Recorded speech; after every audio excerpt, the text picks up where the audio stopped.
Hey, what's up guys, Rev here. So let's be honest, it is currently a very rough time to be a game journalist between the recent rounds of layoffs and also the fact that they have to pump out 20 to 30 articles a day to earn just enough pennies to justify their existence. Couple all of that with the fact that their most viewed articles are often because people are making fun of how bad they are. They're pretty much monetizing their humiliation fetishes at this point. It is a very bleak time and an embarrassing time to be a game journalist. However, there's been some big developments in that realm. So it has been reported that IGN has acquired several of their competitors in a big move here. Basically, their attempt to monopolize game journalism as they seek to be the main source of that material, which of course has resulted in more layoffs and journalists losing their jobs, which a lot of people say you reap what you sow. Nobody feels bad for game journalists currently. Their PR is absolutely terrible, whether it's at IGN or any of these other places. They treat everyone, including gamers, for example, very poorly. They have a very poor view of them, and their articles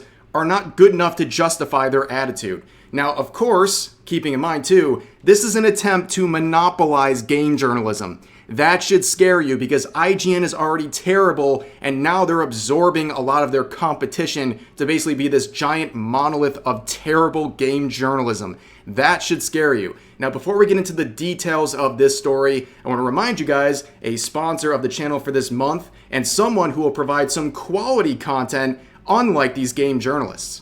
That's right, ladies and gentlemen, the GigaChads at Factor have returned to sponsor this video. Get 50% off your first Factor box and 20% off your next month of orders using my link. Click the link in the description or scan the QR code with your phone. Now, what is Factor? It is a trusted meal delivery service featuring a large selection of delicious pre-made meal options for you to enjoy. Look, you're busy. Why spend your free time shopping at the grocery store or cooking complicated recipes that require extensive cleanup afterwards? Get chef-prepared meals on the table in just 2 minutes with Factor's ready-to-eat meals so you can get back to doing things you actually enjoy, like anime girls and /or my videos. That's right, all it takes is the ability to press a few buttons on the microwave and 2 minutes of patience to have delicious meals ready to eat, and trust me when I say I stand by their quality. I also love Factor because they offer not only delicious meals, but also high protein and diet conscious meal options for people like me who want to maximize their gains at the gym. Thanks again to Factor for sponsoring this video. Once again, click the link in the description or the pinned comment to get 50% off your first Factor box and 20% off your next month of orders. Welcome back, guys. So let's get into the details of this recent acquisition from IGN here. So, IGN Entertainment has acquired the Gamer Network family of digital brands for an undisclosed sum of money. As a result of the acquisition, some redundancies have been made across the UK-based organization. Gamer Network's publications are Game Industry Biz, Eurogamer, including 6 local language editions, Rock Paper Shotgun VG247, and Dicebreaker. So basically they're absorbing some of their competition under their own ownership and likely going to dissolve some of them or greatly influence their activities. And you can see Eurogamer is one of those that have been acquired by IGN, saying Eurogamer has a new parent company, IGN Entertainment. Now, of course, nobody really feels too badly about anything happening to Eurogamer. In fact, they are one of the main people behind the Sweet Baby Inc. cover-up where they intentionally ignored any of the harassment campaigns launched by Sweet Baby Inc. employees that started the whole recent Gamergate situation. And you can see people in the replies basically making fun of them. This person saying, use me as a dislike button, and getting more likes than Eurogamer's actual tweet here. But moving forward, here's GameIndustry.biz. They're another company that was acquired by IGN in this move. And you can see one of their employees saying, hello folks, I've unfortunately been laid off from GI Biz. I'm fine, really. I'm open to new work opportunities. If you acquire the skills of an award-winning reporter/journalist with a focus on marginalized voices and B2B writing, please consider me. Now, people have been reacting to this because, yes, this is another round of layoffs in the game journalism area. And we see this response from someone who's a part of the industry, and this really sums up a lot of the issues with game journalism right now. So they basically express their concern about people losing their jobs. But down here, the Cecilia person says, a strong games press is especially important as the lines blur between gaming and social media / big tech. There are so effing many stories to write. these senseless layoffs are especially painful as reactionary YouTubers with no journalism training eat away at journalism mindshare.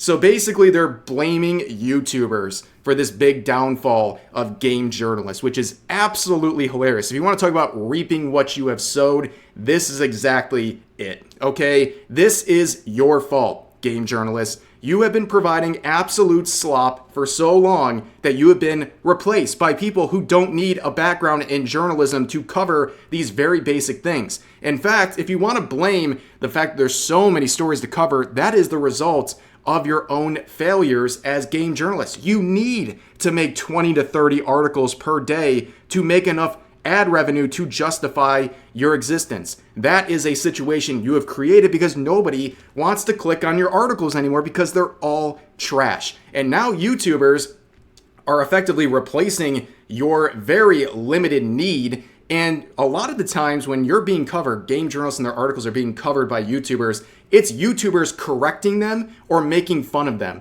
That's pretty much the only time these game journalists are relevant when it comes to YouTubers or really just the gaming scene in general. However, IGN, guys. IGN is getting more and more powerful and they're trying to get their foothold in the game journalism scene and basically take it over. Now we're going to have slop like this. They've been working overtime to try to prop up the related narratives surrounding Assassin's Creed Shadows and their choice of Yasuke as one of the main characters. They already wrote this article, we talked about it a few days ago, basically saying that better representation for Asian people in video games isn't going to be found in yet another samurai hero. In that article, they basically said, sorry Asians, you've had enough representation for now. Please take a seat and be grateful that you got to be basically represented by samurai stories in the past, but you've had enough and stop complaining about it. Well, here's their most recent article saying this. If you're surprised to see an African man in feudal Japan, you may not know his fascinating true story. This is Yasuke, known widely as Japan's first black samurai and the real historical person to be playable protagonist in Assassin's Creed. So, of course, we've seen people try to say, oh, Assassin's Creed's not meant to be historical. A lot of game journalists are saying this. And now they're praising Assassin's Creed for having a historical person and then labeling him as a samurai when much of the historical evidence suggests that he was simply a retainer. Now, I've seen a lot of people using various sources to claim that Yasuke is a samurai. This video right here I've been seeing all over the place on Twitter. People are citing this individual as a source that he was a samurai. So here's one of the many tweets sharing that video, and I paused on this section of the video for a reason, as you'll see, but they say this, with 32,000 likes. Interesting, the most famous foreign samurai, and y'all mad they put him in Assassin's Creed, and y'all racist continue to try to diminish Yasuke. Interesting. And you can see the person who made that video says this. The content of my videos are based on personal studies and experience. There is no intention of denying other theories and cultural aspects. And then these people are literally using his words to deny other theories and cultural aspects, completely over their head. Now, other people have had comments about the reliability of that video that is being used as a source. You can see Puku here, who is a based goldfish YouTuber from Japan, someone who helped spread some of the awareness of bad English localizations of anime and manga over to Japanese users. They brought that to light, oftentimes using my videos or Asmongold's videos as sources to share the message, which was really cool. But here they are, a Japanese YouTuber sharing their opinion about this source being passed around, saying, he is a former employee of a Japanese restaurant and just a YouTuber. Just because he lives in Kyoto and wears a kimono does not mean that Japanese people endorse his claims. He himself said at the beginning that this was a personal claim. The number of followers cannot be used as evidence. Yes, these people are seeing a Japanese man wearing a kimono and they immediately assume he must be an expert in Japanese culture and history. And he is unquestioned. That is absolutely insane. Can you imagine the irony of this situation? They're just seeing a guy wearing a kimono who's Japanese and they say, well, he must know. And now we're endorsing him as a source, not only to back up our claims, but also to dismiss people's other claims about Yasuke and whether or not he is a samurai. It's absolutely insane. It's like seeing a dude named Kevin from Texas wearing a cowboy hat and going, he must be an expert in American history and culture. Like, it's absolutely insane. But moving forward, we're seeing the kinds of minds behind this entire push, right? So here we have this saying, meet the diverse team of Assassin's Creed Shadows. From the narrative director and lead writer to the level designers, the team embodies diversity. Most unexpectedly, a group of white Western liberal women who seem to dislike their skin. So here's the team for Assassin's Creed. Now, there is something very interesting. If you zoom in right here, you get a little guest cameo from who? Kim Bel-Air. Now, if you don't know who Kim Bel-Air is, as she literally is hiding in the background of this Assassin's Creed team meetup here, she is the co-founder of Sweet Baby Inc., which is not surprising that she would make an appearance there because Ubisoft is one of the clients of Sweet Baby Inc. And most famously, Kim Bel-Air has said that she wants to encourage people to push for more DEI initiatives in various businesses by threatening people with the terrifying aspects of cancel culture and the consequences they might face by not following through on these initiatives. That is Kim Bel-Air, and she is literally hiding like some kind of a boss in the background, showing that she is directly involved with Assassin's Creed Shadows, which really shouldn't surprise you at this point. However, there's a lot of other very questionable things going on with their team. Once again, reported here saying Assassin's Creed Shadows developer confessed their intention of finding a non-Japanese character to fit the Japanese period. This article is 100% real and came from a now deleted paragraph from Famitsu. Even the Japanese website paid by Ubisoft is doing damage control. So when they're talking about their choice of Yasuke, they say, we were first looking for our samurai, someone who could be our non-Japanese eyes, though. I got nothing to say about that. That sounds pretty awful.